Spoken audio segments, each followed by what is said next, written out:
बा, गुनासो त हजुरसँग होइन, मलाई अभागी कर्म दिने, आँसु दिने भगवानसँग गर्दैछु हो।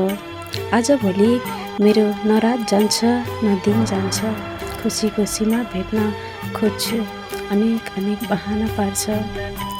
कयौँ थिए रहर र सपनाहरू जलाएर खरानी पारेकी छु, तपाईँको ओठमा मुस्कान थपिदिने बाचा सखा पारेकी छु।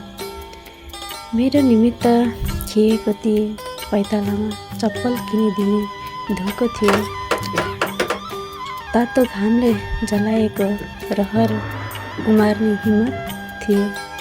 तर किन आज परिस्थितिले झारेको छ, बर्सात परेर बगाएको छ, हरेक आशाहरूमा खडेरीको जन्म हुँदै आएको छ। बा, खै कहिले पाउँछु सपनाको महल, मेरो निमित्त त्यो जवानी खरानी पार्नु भएको छ। कयौँ सपना वज्रपात भएको छ।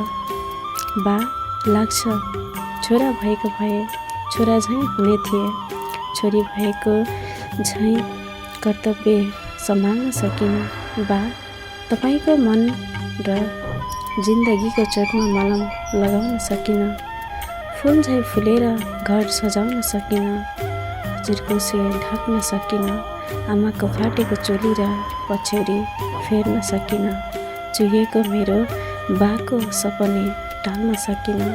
यही छ मेरो गुनासो, यही छ मेरो गुनासो।